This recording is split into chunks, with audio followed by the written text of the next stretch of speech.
Do we have a good show today? What a mixture we have today. Among our guests, the legendary Madame Wu is with us. I know, Wu. Woo, woo, woo, woo. Oh, God, it's going to be one of those mornings. I just know it. So we're going to go in the kitchen. Me. Come back. Woo. Woo, woo, woo, woo, woo. Oh, brother. First guest this morning, ladies and gentlemen. We knew him when he had a small role in a movie called Beverly Hills Cop, stole the scene away from Eddie Murphy, walked into a show called Perfect Strangers. Now he's a superstar. Ladies and gentlemen, Sir Bronson Pinchot. How are you?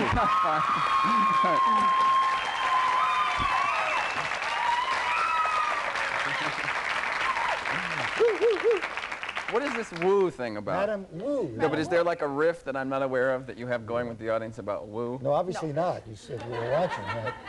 We tried. Yeah, but they're all doing it though every time you ask them to. They follow you. They love him. They'll follow you. Go ahead, you ask. They'll do anything you want. Okay, let's do woo. Woo, woo, what are they doing? Very good. Trafalgar. I have got mosquito bites all over my... See down there? You do? I don't know if you can pick this up. Are you sure those are not little bed bugs? Those are fleas. Are they They're fleas? fleas. Yeah, Do you have a fleas. dog? No, I don't, but I do have a little bird. Oh, you do? Yes, a little canary named Gabriel. Oh. Oh, you should have brought him on the show today. Christine would have eaten him. I would have He cooked won't sit him. still. There we are. You see. All right, now tell us about the hair. Huh? What's the deal about the hair? There is no deal about you the hair. have a huge head of hair and you're No. Mark and I did a press conference once. We started to joke about how we were losing our hair because we were obsessed with it, and because we always kid with each other in between takes. We pretend we're counting each other's hairs, like how many we have left. And somebody wrote about it, and now every once in a while they say Bronson Pinchot has a hair problem. But actually, I don't. I just have a flea problem. Yeah, you do. It's a pleasure for us to have you come on the show and scratch. How do you and Mark, I know that when you started the program, you and Mark did not know each other. We didn't. You came Mark, together. of course, is Mark Lynn Baker. Mark Lynn Baker. And now you are the closest of friends. We are too close. I was having dinner with my family the other night, and I spent so much time with Mark, I've forgotten how weird the two of us have gotten. But we spend so much time together that we are like...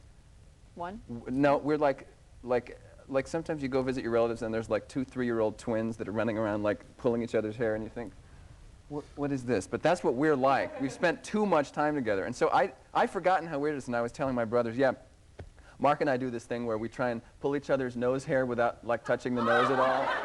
You know, without and like that's touching really the funny. nose? And we pull each other's ear hairs, Yeah. and it's like and we do Mark or we do do this these between pros. takes? Yes, or he'll try and get his finger up my nose, and it's like if he gets his finger up my nose without like actually pulling the nostril, it's like all this weird stuff, and I forgot how weird it was. And my brother, I was telling my 2 brothers at dinner, and they were like slowly putting down their forks, and you know. Bronson, What? you know we're on live now? Yes. No, but it's true. I did have one observation about Yes. that somebody must have long nose hairs if you're not touching the nose. No, as he's do. got very slender fingers. Oh, and they okay. just- He's got slender fingers. It's just, you know, Now, we had some serious questions here about the quality of your life since your success, but who? I'm just trying, you know, people want to know, You're having the people best want to time, know aren't things you? like that. They come on the show and afterwards we do question and answer, and they always say, are you really like, you know, friends in real life and stuff? And I don't think they ever You believe. do question and answers in the audience? Oh, yeah. If you have any really good questions, A good one. non-nasal hair questions, you feel free to shout them out, and Bronson will answer any and all Yes, I questions. like doing that. Any question, you But just I have to go tell right you, the ahead. first time we ever did it, I was all gung-ho to do it because I always thought it was neat when Carol Burnett used to do it and stuff. So I grabbed the microphone and I said to the audience, does anyone have any questions? And I was hoping they'd say stuff like, what's your favorite hobby? But instead someone called out to Mark, is that your real hair? That was the first question we ever got. And you lost it, right? Well, he was, you know, ready to kill me because I had sort of brought it on him. But anyway. How has Perfect Strangers changed your life? Well, it's just a totally different experience to go anywhere. I mean, the good side of it is that it's like people know you as a friend. Where, you know, I'm driving down Wilshire Boulevard sometimes and people are going like, and it's like, you know, when it first started to happen, I thought, oh, I must know them. And now I realize, you know, we just know each other because I'm on their TV. And that's really fun. The only weird thing is once in a while, like I was in this Japanese restaurant in Westwood, and there were these like 3 13-year-old kids. I was eating alone, and there were 3 13-year-old kids with their face just smashed up against the glass for my whole meal, just. making faces. And the first time I looked at him, I was like, yeah, that's cute, 13. Glad you watched the show. And then I looked up, and they were still like, and they weren't just smashed up against it, they were smashed up against it and making faces. Yeah, and I thought, okay, well, and then they were still there at the end. It started to rain, and they were still there. And people expect you to talk like Balky all the time, though. Yes. No, they don't so much. After I did a series of Pepsi commercials where I was myself and a bunch of other people, and they actually did not. They stopped expecting that so much. Well, it's the first time we've heard your normal voice, because when you did Beverly Hills Cop, I love that guy you Serge. played us. Serge. Remember Serge? Don't be stupid. What'd you say? Yeah, that was terrific. Thanks. The cappuccino. See, I've got them on my knees, too, these little Espresso. bites. My mother's sitting in front of the TV right now saying, "Stop talking about the bites!" All right, I want to talk about your Your mother here. mama. Well, yes. Yes, my mother? Yes, Your yes. mama. This has meant a lot to your mom. Does she accept and trust the fact that you're this successful? Yeah, she does. She's very, actually, sometimes I catch her, like, giggling, like, behind her hand and stuff. At least she says to me that it's, like, totally fine and cool and everything, but every once in a while, actually, the thing is, about 4 years ago, the only thing I'd ever done that anyone had ever seen was Risky Business. I had a small part in that.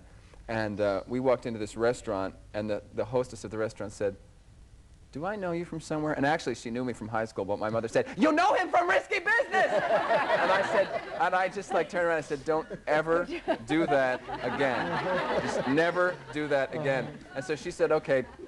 And then she said, then like 3 years later, during the beginning of Perfect Strangers, like everybody at work wanted a signed photograph of me, so she had like 30 of them in her purse. She had them all in her purse to take to work the next day, and we were sitting in the same restaurant 3 years later, and the waitress came up and said, "Could I have your autograph?" And my mother pulled out 30 and said, "Yeah, here's one." And it was like my mother, you know, we have to do a Did we commercial get a or something? question from the audience? Are you ever serious? Well, are you ever serious? Yes. What nationality are you? What do you wear in the shower? What nationality are What you? And how'd you nationality? learn German? Oh, I mean, what? Russian. Okay, what nationality are you? Oh, my father was of Russian descent, and my mother Italian. Oh, okay. By the way, Bronson is... Am I ever serious? Listen to this. Tell them why I'm here. Well, Talk about He's serious. very seriously involved in Bowl for Breath, which is a bowling tournament to benefit cystic fibrosis. It is this Saturday. It's at 60 bowling alleys in Southern California. Boy, you're going to be busy. If you would go to every one of them. If you would like to participate, call Cystic Fibrosis. The number is on the screen here. This is a very, very worthwhile cause, and Bronson is very serious, but fortunately not this morning. Thank you, Bronson Pinchot. Thank you so much. Coming up next, stir-fried beef with vegetables with Madam Woo. We'll be right back.